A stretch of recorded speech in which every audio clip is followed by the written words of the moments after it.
Hello दोस्तों, तो आज की इस वीडियो में हम लोग ब्याज निकालना सीखेंगे, यानी कि इंटरेस्ट निकालना सीखेंगे। तो सबसे पहले इसमें हम लोग गांव का ब्याज निकालना सीखेंगे, उसके बाद हम लोग बैंक का ब्याज निकालना सीखेंगे। तो आप दोनों तरीकों को ध्यान से देखिए, तभी आपको समझ में आएगा।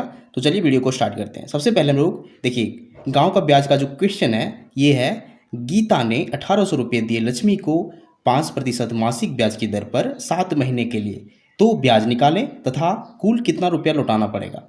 यहाँ क्वेश्चन को समझिए। गीता ने लक्ष्मी को पैसे दिए 1800 रुपये, और कितने महीने के लिए? 7 महीने के लिए। दर क्या है? 5% मासिक ब्याज की दर है।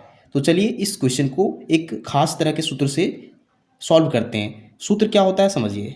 तो सूत्र होता है ब्याज बराबर मूलधन गुना समय गुना दर बटा 100। अब हमें यहाँ सबसे पहले मूलधन को ढूंढना है। तो मूलधन कितना है? जो हमारी राशि होती है वो मूलधन कहलाता है। तो यहाँ मूलधन 1800 रुपये है। फिर समय कितना है? समय 7 महीना है। दर क्या है? दर है 5% मासिक ब्याज की दर। तो चलिए इन तीनों का मान बैठा के इसे 100 से भागा देते हैं तो हमारा ब्याज निकल जाएगा। देखिए सबसे पहले हम मूलधन को लिखेंगे। तो मूलधन हमारा है 1800 रुपये। जैसे 1800 रुपये इस प्रकार लिख देंगे। गुना करेंगे, समय क्या है? 7 महीने। तो यहाँ इसे 7 लिख देंगे। फिर गुना दर करना है, दर 5% है तो 5 लिख देंगे। इसे 100 से भागा देना होता है तो हम लोग बटे में 100 लिखेंगे। तो बटे में हम लोग 100 लिखेंगे। अब देखिए ऊपर नीचे कुछ कटेगा तो उसे काटिए। देखिए ऊपर में 2 जीरो है, नीचे भी 2 जीरो है, दोनों कट जाएंगे। नीचे सिर्फ एक बचा हुआ है तो भाग देने में इसका कोई वैल्यू नहीं होता है। अब हम लोग तीनों ऊपर की संख्याओं को गुना कर देंगे। 18 गुना 7 गुना 5, तो ये हो जाएगा गुना होके 630 रुपये। ये हमारा गांव का ब्याज निकल चुका है 630 रुपये। तो ये होता है ब्याज निकालने का तरीका। अब इसमें क्या करना है, हमें एक और क्वेश्चन है कि कुल कितना रुपये लौटाना पड़ेगा। तो हमें जितने रुपए दिए गए थे पहले 1800 रुपये और प्लस ब्याज, दोनों को मिला के लौटाना पड़ता है। तो हम क्या करेंगे, देखिए इन दोनों को जोड़ेंगे, यानी कि इस 1800 रुपये यानी इस मूलधन को और इस ब्याज को दोनों जोड़ देंगे और वही टोटल राशि हो जाएगी जिसे लौटाना पड़ेगा।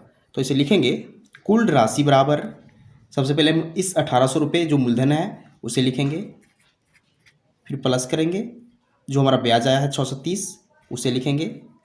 अब इन दोनों को जोड़ेंगे तो हमें मिलेगा 2430 रुपये। ये रुपये हमें लौटाने पड़ेंगे। किसे? इस गीता को, लक्ष्मी को रुपये लौटाने पड़ेंगे। तो ये तरीका होता है गांव का ब्याज निकालने का। अब हम लोग बैंक का ब्याज निकालना सीखेंगे, जो इससे काफ़ी फ़र्क होता है, इससे काफ़ी अंतर होता है। तो आप इसे पूरे ध्यान से समझिए ताकि आपको कोई भी कन्फ्यूजन ना बचे। तो हमारा क्वेश्चन है कि रमेश ने 4000 रुपये बैंक में जमा किया। 6 महीने बाद वह सारे रुपये बैंक से निकालना चाहता है, तो उसे कुल कितने रुपये मिलेंगे। अब इसे समझिए, हम लोग इसे हल करेंगे। सबसे पहले यहाँ देखना है मूलधन क्या है। मूलधन देखिए यहाँ 4000 रुपये है, और फिर समय क्या है? 6 महीना। दर क्या है? दर जनरली बैंक में जो दर होता है वो होता है 3% वार्षिक ब्याज की दर होता है। तो हम लोग इसे इसी फार्मूला के हिसाब से बनाएंगे। तो देखिए सबसे पहले हमें क्या देखना है, ब्याज बराबर क्या होता है? मूलधन गुना समय गुना दर बटा 100।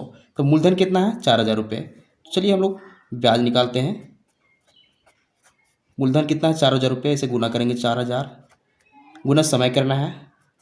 समय कितना है? 6 महीना। और फिर दर कितना है? 3% वार्षिक ब्याज की दर।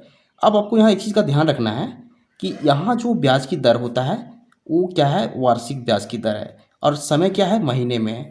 तो हमें इसे चेंज करना पड़ेगा, इस महीने को हमें वर्ष में चेंज करना पड़ेगा इसके अनुसार, क्योंकि अगर हम यहाँ 6 महीने से गुना करते हैं तो हमारा ये ब्याज गलत हो जाएगा। तो सबसे पहले हमें इसके अनुसार, इस वार्षिक के अनुसार, इसे समय को भी हम लोग वर्ष में चेंज करेंगे।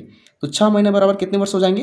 यहाँ ध्यान दीजिए, अगर हम 6 महीने का हिसाब देखें, 6 महीने बराबर, तो ये हो जाएगा 6/12 वर्ष। कैसे? क्योंकि एक वर्ष में 12 महीने होते हैं, तो हम लोग 12 से इसे भागा देंगे इस महीने को, तो हमें वर्ष में इसका मान निकल जाएगा। अब अगर इसे काटना चाहें तो क्या हो जाएगा? 6 दूना 12, इसका मतलब 1/2 वर्ष, यानी समय हमारा जो निकल रहा है 1/2 वर्ष निकल रहा है। हम लोग वर्ष में क्यों बदल रहे हैं? क्योंकि यहाँ जो दर है वो वार्षिक है। बैंक में जो ब्याज मिलता है वो साल के हिसाब से, वर्ष के हिसाब से मिलता है, लेकिन गांव का जो ब्याज होता है वो मंथली होता है, मासिक होता है। इसलिए यहाँ ध्यान दीजिए, हमारा जो यहाँ दर दिया गया था वो मासिक ब्याज की दर था। देखिए यहाँ ध्यान दीजिए, यहाँ मासिक ब्याज की दर था, लेकिन बैंक में होता है वार्षिक ब्याज की दर। तो हम लोग यहाँ इस गांव के ब्याज में हमें हमेशा मासिक ब्याज को निकालेंगे और इसमें बैंक के ब्याज में हमें साल यानी कि वर्ष के हिसाब से ब्याज निकालना होता है। तो चलिए हम इसे अब यहाँ मूलधन का वैल्यू लिख चुके हैं, मूलधन। फिर समय लिखना है, तो समय हमें दिया गया है 6 महीने, जिसका वैल्यू हो गया 1/2 वर्ष। इसे 1/2 लिखेंगे। फिर देखना है दर, दर हमें 3% दिया गया है, 3 लिखेंगे। फिर बटा में हम 100 लिखेंगे। तो बटा में हम 100 लिखते हैं इस प्रकार से। अब ऊपर नीचे कुछ कटेगा तो उसे काटिए। फिर से यहाँ 0000 कट जाएंगे, नीचे सिर्फ 1 बचा हुआ है। अब क्या करेंगे, ऊपर की तीनों संख्याओं को गुना करेंगे। 40 गुना 1/2 गुना 3, तो 2 से 40 को काटेंगे तो 20 बार में कटेगा। और 20 गुना 3 कितना हो जाएगा, 60। ये 60 रुपये आ जाएगा, क्योंकि ब्याज है। अब ध्यान दीजिए, बैंक जो है वो 6 महीने का ब्याज कितना दे रहा है, 4000 रुपये का, सिर्फ 60 रुपये। क्योंकि यहाँ जो बैंक का जो दर होता है वो वार्षिक होता है, और गांव में जो ब्याज का दर होता है वो मासिक होता है। इसलिए गांव में अधिक ब्याज मिलता है। जैसे हम देख सकते हैं ब्याज कितना है, 630 रुपये, और इसमें 60 रुपये, काफ़ी फ़र्क है। तो ये तरीका होता है दोनों तरह के ब्याज निकालने का। तो उम्मीद करते हैं आपको मेथड समझ में आ चुका होगा। तो अगर आपको वीडियो पसंद आता तो वीडियो को लाइक कीजिए और चैनल को सब्सक्राइब जरूर कीजिए, क्योंकि मैं इस तरह का वीडियो बनाते रहते हैं जो आपके काम का हो। Thank you.